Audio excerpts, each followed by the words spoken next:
it's time for starts and sits in Week 16 with Michael F. Florio. And if you were paying attention in the last edition of Stardom Sit-em, you would see just how good and how dominant Michael F. Florio was, because all of the starts were almost the best of their position, except Jared Goff, because he played against the overall player one in fantasy football for the second consecutive week in Josh Allen. So let's run it back, Mike.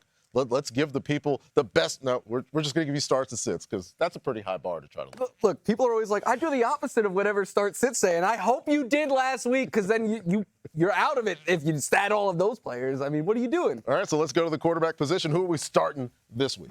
I've got a lot of questions about Jayden Daniels, and you are crazy if you think I am saying to sit him now. I know he disappointed the last time he played the Eagles, but he was still dealing with his rib injury then. Since then, he had some time to heal up and has averaged 27 fantasy points per game.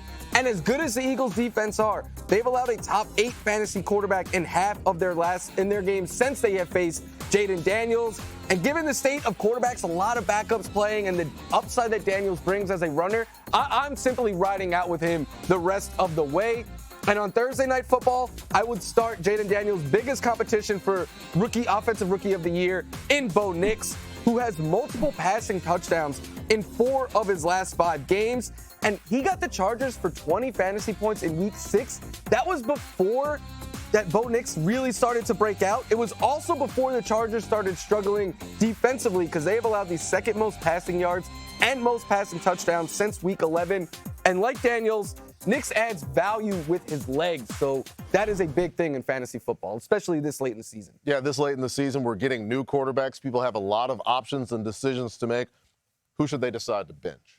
I'm sitting Brock Purdy. And look, if you have Brock Purdy, you might have already been eliminated, because he has scored fewer than 4 fantasy points in 2 of his last 3 games. And what really popped out to me, 1 passing touchdown or fewer in 9 of 13 games this season. So he is not lighting it up at any stretch of the season this year.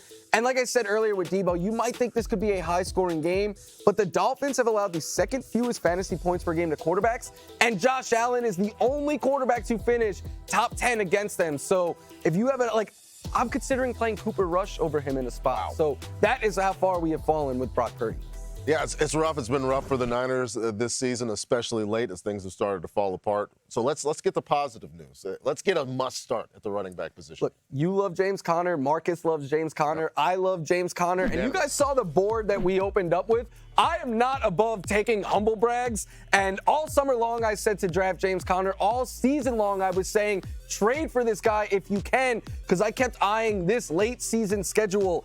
And I believe a league winner is blossoming before our eyes. Last week, finished as the overall RB1 with 31 fantasy points. That might just be the warm-up, because now he gets the Panthers, who not only have they allowed the most rushing yards, they've allowed over 375 more rushing yards to running backs than any other team. They've allowed the most rushing touchdowns, most fantasy points per game, all of that. So yeah, James Conner absolutely going to eat this week. Yeah, so we're all aboard James Conner against the Carolina Panthers.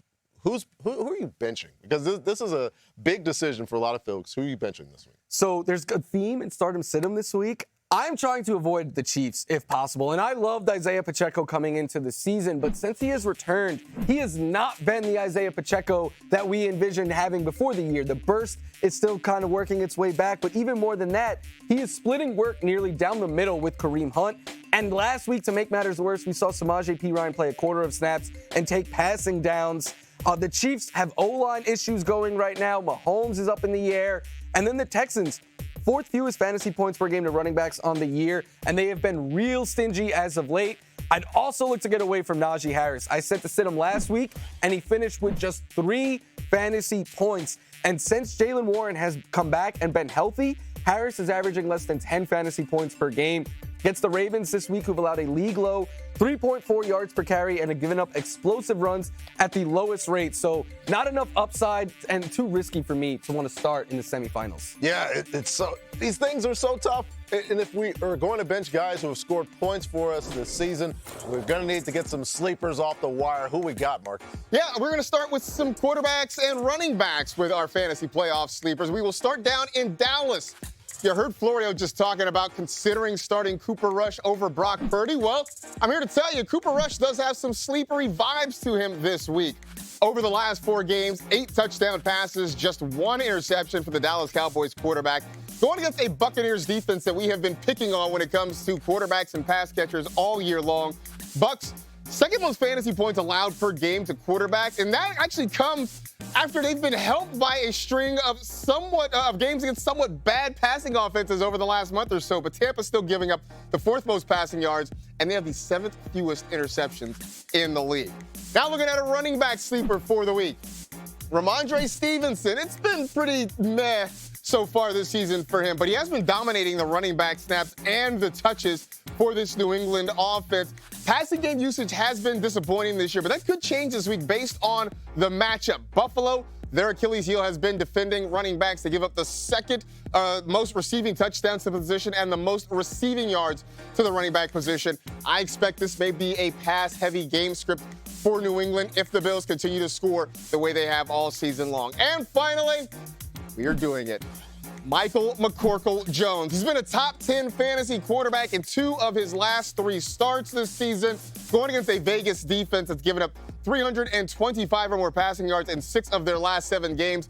The game that ended the streak was this past week against Kirk Cousins and the Falcons, and it had more to do with Kirk Cousins and the Atlanta offense than it did with the Raiders defense. Max Crosby now done for the year. That takes a big chunk out of that pass rush. This could be a game where, look, understandably, the ceiling a little bit lower, but still could be pretty decent if you were in a 2-quarterback league. Speaking of quarterbacks, when we come back, we might be feeling some kind of way about Kyler Murray. It hasn't worked out the way we wanted it to, but maybe things will get better. We're going to get emotional with the Cardinals quarterback after this. We've already named the ultimate stardom sit-em picker of the NFL season. That's Michael F. Florio here to get you some starts and sits at the wide receiver and tight end positions. We'll start with the good news, Mike. Who are we starting at wide receiver? I think you could start JSN this week, and I know a lot of people are like, but his quarterback might be up in the air. He has just been amazing as of late. 11 or more fantasy points in 7 straight. In that span, he's averaging 20 fantasy points per game, which would be enough to make him the wide receiver 2 on the season. Last week, 12 targets, 50% of the time. He was the first read. I think there's a legitimate argument here that he has taken over as the wide receiver 1. He gets the Vikings, who have allowed the most yards and fantasy points to wide receivers. And while obviously I prefer Geno Smith, Hal did throw JSN's way on 4 of his 14 pass attempts. And then on Thursday night, I am excited for Ladd McConkey. I know for much of this year, I have avoided wide receivers against the Denver Broncos because of Patrick Surtain. But McConkey runs 2/3 of his routes from the slot, so he could avoid Surtain this week. In his last 4 games, he's given you almost 18 fantasy points per game.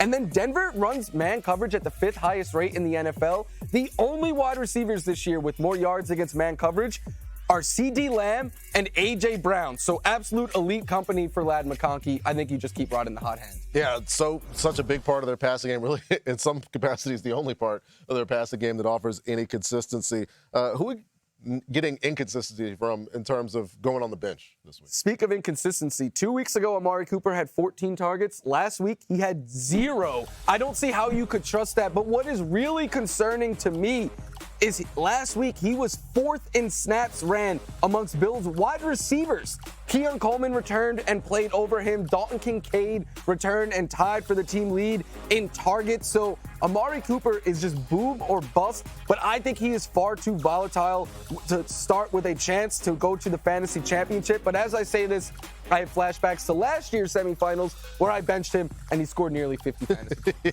it was not the game to bench Amari Cooper late in the 2023 season. We'll see how things go this time around. We've had fun with tight ends on starts and sits. Probably no more fun than the start you're about to make. Jonnu Smith. Because for those of you keeping track at home, he now has a 35-point lead on the tight end 6. He is closer to tight end 2 than he is 6. Laquan Jones has already bought the hair dye. He is ready to become a strawberry blonde. But all of you should be ready just to keep riding with Jonnu Smith because In his last 5 games, he is averaging 21 fantasy points per game with at least 13 in each of them. And I know when you look at your fantasy app, it's going to be red because the 49ers are the toughest matchup this season for tight ends. But guess what? Jonnu Smith is the toughest matchup for opposing defenses right now. The Texans have been elite at shutting down tight ends, and he finished as the tight end 1 against them last week. He has just simply been too good. There's no way I could sit Jonnu Smith even in this matchup. You've got a historical TE1 that you think should be benched this week. Who is that? Yeah, Travis Kelce, which I know seems spicy, but in his last 5 games, he is averaging 9 fantasy points per game. All the touchdown tight ends seemingly go to Noah Gray. And what really hurts is those short, quick design plays that used to be for Kelce to catch and run. Those are now going to Xavier Worthy and the Texans, like I was saying, tough matchup. 4th fewest yards and fantasy points allowed to tight ends. I'm not telling you to sit him for any streamer off the waiver wire, but Jonnu, Njoku, Hawkinson, Andrews are names I would play over him. And then Cade Otton. It was fun, but the run is over. Since week 10, he's averaging less than 7 fantasy points per game. His high mark in that span is 10. The targets have disappeared with Mike Evans back and Jalen McMillan breaking out. And the Cowboys' 8th fewest yards allowed to tight ends this season. So just a whole bunch of reasons to get Cade Otton out of your lineup. A couple guys who've caught a lot of passes going on the bench. We need some pass catching sleepers, Mark. Yep, we're going to get you some wide receiver and tight end sleepers here heading into week 16. And look, last week, I liked Keenan Allen a lot, and he gave you a pretty good game against the Minnesota Vikings. That's despite the rest of the Bears offense not doing much of anything. And Allen, for his part, has taken advantage of some good matchups this season. 20 or more fantasy points in 3 of his last 4 games. 4 touchdowns total in his last 4 games. Going up against the Detroit Lions, played well against them back in week 13. 5 catches for 73 yards and a pair of touchdowns. This Lions defense even more beat up now than it was the last time these two teams played. I look for Keenan Allen to have another good week. Then at tight end, we're going to get a little bit strange. Brenton Strange, to be exact. Maybe is it point chasing? Possibly. I mean, you probably didn't know this. He was the tight end 2 last week. First game without Evan Ingram, 84% route participation, had 12 targets last week. He had 12 targets in his previous 7 games combined, going against the Raider defense, giving up the 4th most receiving yards and receiving touchdowns to the tight end position. And finally, bit of a deep sleeper here.